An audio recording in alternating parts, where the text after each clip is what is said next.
ba bii di ñëw. dëgg la ñu àggale ko. buñ fa duggee nag dugg ci les 10 plaies d'Égypte. wax ci Asia. mooy ki yar Moussa ci palais bi. ndeysaan dëgg la ndax Asia histoire am ñu bëri nañ ko xamul. dafa defoon pacte ak yàlla. ndeysaan. waaw dañ ko waxtaanee fii wan ne jigéen ba tey. mën nga def pacte ak yàlla liggéeyal yàlla war a tax. ndeysaan mu am solo li ma gën a neex ci yow mooy da nga dégg temps. ah fecc dafay ànd ak teg temps. lii nga fecckat yi di wax da ngaa dégg temps. non fecckat yi kay foog nga dégg bu demoon boo déggul du wax. justement merci beaucoup mu nekkoon suñu taarix du jour je crois que liñ ciy jàngat mooy ni que nit du rëy waaye tamit du tas yaakaaru doomu aadama. te bu nit xeebu ci jëmm ba nga xeebal ko yàlla. tout à fait. en tout cas am na solo sama tout à fait bi jël nga ko de. sëñ Basiru nee na da ngaa dégg sëñ Basiru su ma duggee ma xaamaan mu ne ma grand-père asma dafa dégg. sëñ Basiru maa ngi koy ziar.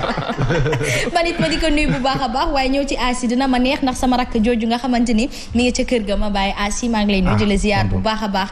waaw kay bu ñu jógee nag ci tonton Libaas Louisa Binta dañuy xajal Pape Assane Seck bu ko defee ñu dalal ko ci suñu actualité du jour ici tout de suite.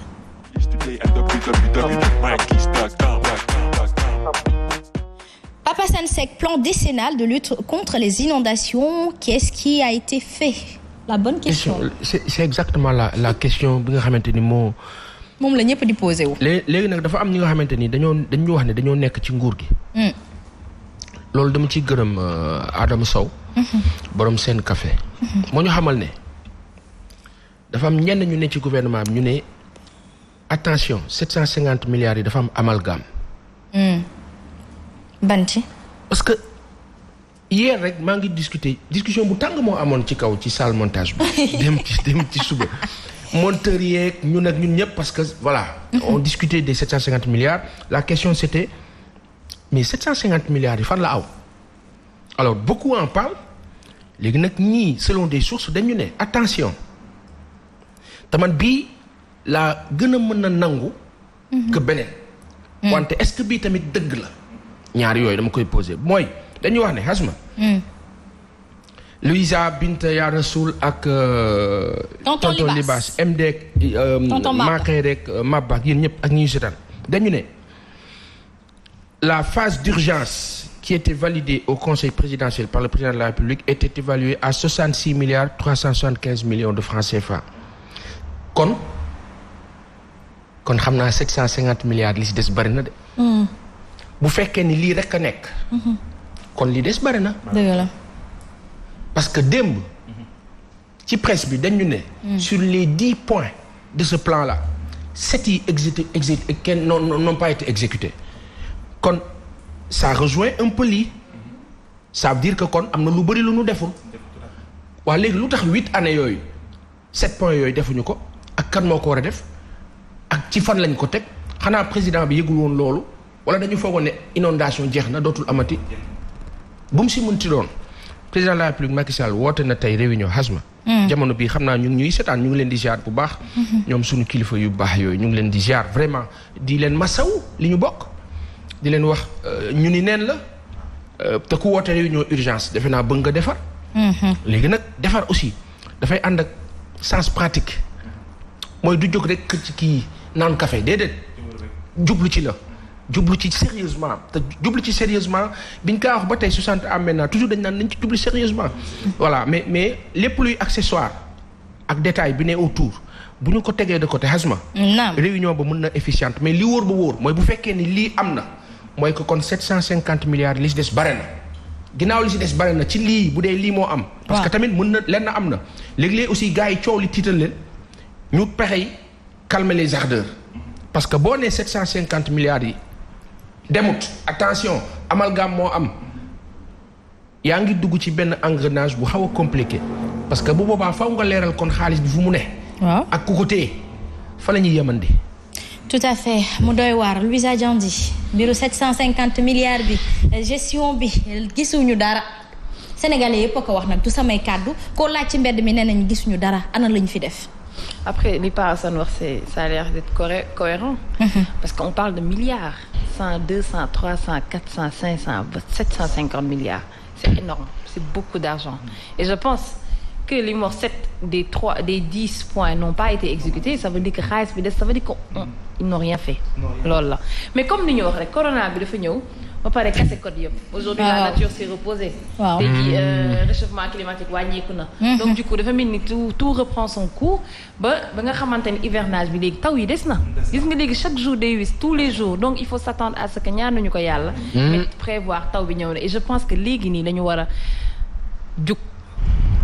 defal population yi ndox di nga gis des fois ci réseaux sociaux yi ndox yi vert yàgg ba dee nga xamante ne ndox bu taa yàgg na inondation yi yàgg na donc du coup baax na réunion d'accord réunion urgente aujourd'hui ce matin ñu xool ce qui va sortir et qu'est-ce qu'ils vont décider pour voir aussi naka la ñuy defalee population yi te comme li ma wax ba pare affaire yi daw yaram gis nga ñi nga xamante ne ñoo ngi jooy seen frigo yi di tëmb seen y a des gens qui ont tout perdu et depuis longtemps donc tey jii dafa mel ni on a pris le couteau remué dans une plaie donc voilà c'est nañu gën a yërëm askan bi waaye vraiment. pratique a jot nag. école sax booy jàng théorie professeur bi dina xam ne ni am na fooy toll da ngay soxla pratique moo tax école yi cumulé théorie et pratique xaw xarañ loolu mu am solo en tout cas dans l'unanimité les Sénégalais se posent la question à savoir qu'est-ce qui a été réellement fait et sinon si des choses ont été faites. Édifiez-nous. Merci beaucoup Papa Sane. Mali, la CEDEAO donne un ultimatum jusqu'au 15 septembre aux militaires pour nommer un président et un premier ministre civil au Mali. mooy rencontre bi président Macky Sall demoon waaw moom mën na dox jàmm de waaye dëkk bi moom fii buy tàkk lay dem di kii buy tàkk mbaa muy buy taa seetlu ngeen loolu dëkk bi soit buy taa la président di dem wala buy tàkk mu dem moom te day dem doxi jàmm feneen. waaw bu foofu am jàmm. waaw donc loolu lañu fa jëlee ñu wax ñu ne léegi nag xasma li nga liir dégg nga ko. liiraat ko nga dégg. liiraat ko bu baax nga dégg. ma liiraat amul dara lu si jaaxal. ok. liiral militaires yi ñoo ko war a choisir. waaw kay nga ne sëñ Bassirou suñu kilifa bi dafa ne asma moo dégg. moo dégg waaw kay nommé. nommé. du militaires yi ñooy nommé président ak premier ministre. militaires yi kay dañuy teg les conditions. xanaa ñu dem vers un processus rapide. d'élection te loolu mënul nekk ci 15 jours. wala ci 10 jours. wala ci une semaine. mënul nekk CEDEAO nañ bàyyi fo bi. nañ bàyyi seen xel bi ñuy fowee. forcing ba c'est que la leen metti moo bare. IBK ma leen ne bëggatuma. moo leen teg coow. parce que il aurait suffi que Ibrahima Boubacar Keïta ne leen ouais voilà je suis dedans. pour que ñu taal Mali. kooku njuy leen moom ma yóbbu nañ ko Émirats yi. léegi fi mu nekk nii CEDEAO man li ma jaaxal lu tax CEDEAO du soññ UEMOA ñu dox ci économie. CEDEAO question sécuritaire rek lay wax boo ko waxee ñu naan la mais tu n'as rien compris parce que on est en danger le terrorisme. terrorisme ñu wax leen ko une bonne fois. li ñu gëm la ñu nekk suñu ay limites nag. ak suñu fu ñu yem. amut dafa am ka nga xamante ni mooy terroriste bi te yéen ñemewu leen ka wax jàkkaarloo leen ak moom ngeen na ko bàyyi li ngay def. bu Russie ñëwee taxaw. coow du am day wàññeeku. lu tax parce que am na ku naan maa ngi fi. kooku daal dellu place am. loolu ngeen war a lijjanti CEDEAO na ubbeeku dans le monde. pour am la possibilité liñ naan ba feneen amee ba tey. kenn sonnatu. loolu mooy dëgg mais vous ne pouvez pas vous recroqueviller ci benn affaire. ñu leen di def nii nan ngay taxawee ne militaires yi fii ak le 15 septembre tey la lan. dans une semaine. le 8 septembre. dans une semaine prochaine maanaam mardi wala mercredi prochain léegi ngeen ne militaires yi ut leen président civil ak premier ministre civil yow ku la ne ñoom bëgg nañ premier ministre. déjà affaire bi dañu nekk ci tournant yu doy waar malheureusement. nos chefs d'État hélas CEDEAO boo dindee Ghana Nana Akufo dindi Nigéria. ñi si des ñëpp ay francophone lañu. nañu dimbali. mais pas ça mais lii moi je pense que c'est un manque de respect notoire vis-à-vis du peuple malien parce que tey jii ni peuple bi moo xeex ba ki fi nekkoon pour rendre compte ak prendre conscience ni que moom jot na mu dem moom tamit mu lànk gore ci li nga xamante ni moom la séq digganteem ak le peuple malien ñoom ñu ñëwaat kon kooku ruubee lool am na kuy ruube ci suuf ak kuy maye fitu toog 3 mandats 4 mandats 5 mandats léegi nag soldats yi ñoom xam dañ doon wax nañ leen may benn diir bu yaatu ñu organiser affaire yi nguur aussi da nga afam pente glissante gars yi aussi mën nañ leen may benn kii affaire yi cuq neex ñu xaabaabal mais li am solo Hazma. CEDEAO ñoom dañu war a dem sur la logique du peuple malien. mënoo dimbali nit te demuloo ci sens tey jii nii tous les projets qui ont échoué dans ce pays là. tous les projets de l'État yi échoué yëpp. xamalal la. c'est parce qu'ils ont oublié le sens endogène te pourtant ñoom ñoo ñu koy jàngal ah. mais c'est parce que mënoo booy dem si dëkk. fi mu ne nii Cambérène baa fa dem. boo faa dem. da ngaa xool ñi nga xam ñoo fa nekk kilifa yi. waaw nga dem sa ñoom ñu ubbil la bunt yi. waaw baa demee Touba. waaw noonu baa demee Ndiassane. noonu Medina Baye ak feneen mais c'est comme ça. vous ne pouvez pas venir bon nous sommes diw et mettre en place oui te gars yi nañuy bàyyi réciter li ñu jàng. faites selon le contexte. faites selon la réalité sociologique et du contexte. ak environnement bi te pourtant li ñuy wax ni yëpp. gars yi ñooñu ko gën a xam. quel est le problème donc CEDEAO. est-ce que tënkuñu leen tamit. tënk bi mu ngi ci mais Hazma. naam.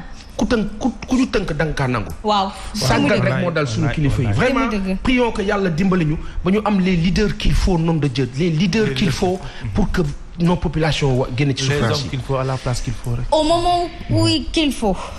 au moment qu'il faut comme disait Niang hier. Tout à fait. Il a été pertinent. Il a été très pertinent. Adoré. Oui, on a adoré.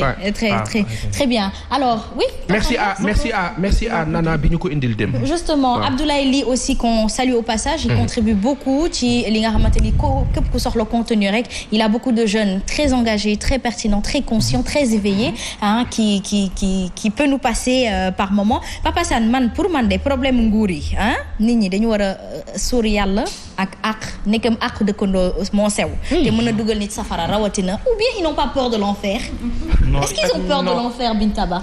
Alors Asma problème Mali boo koy évoqué dafa xaw a complexe parce que déjà depuis que IBK ñu fal ko rek gisoon nañ ay vagues de contestation médiation xëy na waroon na dem dans ce sens ñu gis li nga xamante ne moo fa doon am ak ñoom imam di ko liñ def donc mu nekk benn processus boo xamante ne xëy na seetaan bu yàgg nag am na ci gisoon nañu mission CEDEAO bi ñu yónnee Goodluck Jonathan pour mu dem def médiation boobu tam lajj président Macky Sall bi mu fi demee ak ay yeneen naataangoom yooyu tamit lajj ba tey jii bi nga xamante ne coup d'état bi am na fa ñu ne yenn réew ci Afrique yi nañu tëj seen frontière donc maliens yi jàpp ko ni manque de solidarité tey jii la question qu'il faut se poser justement mooy taxawaayu CEDEAO nag ci zone bu Afrique est-ce que gëdd bi mu waroon a am na ko je pense que lu demee nii tey jii Asma contrainte waru ci am waruñu leen jox xëy na ultimatum parce que peuple la boo xamante ne nag dernièrement subir nañ ay yëf yu xaw a metti mais xëy na privilégié médiation xool ñoom lan la ñu bëgg seen réew gën leen ci gunge moo ëppoon solo. justement ma yokkal la ci ma confirmer lii Binta di wax. léegi CEDEAO.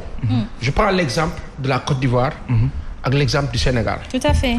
l'exemple du Sénégal CEDEAO jël na fi décision ci procès Karim Meïssa Wade ak procès Khalifa Ababacar Sall. wax ne lii mooy yoon. justice Sénégal bañ état wu Sénégal lànk. gëmm. pourtant CEDEAO waxul neewu leen ci dëgg de. dafa bàyyi mu sedd. je prends l'exemple de la Côte d'Ivoire actuellement bi Alassane Ouattara soi-disant ne day nekk candidat Côte d'Ivoire mu ngi ci ay suspicions dangereuses. ba tey ba sànq CEDEAO àttuwul dafa war a wax. ne Alassane newuloo ci dëgg. troisième mandat bu ci dugg parce que day compliqué mais day bàyyi ba mu tàkk. mais maanaam am na ñu bëri sax ci internet yi sax am na ñu ciy wax nee nañu dafa mel ni moom fourneau buy boy.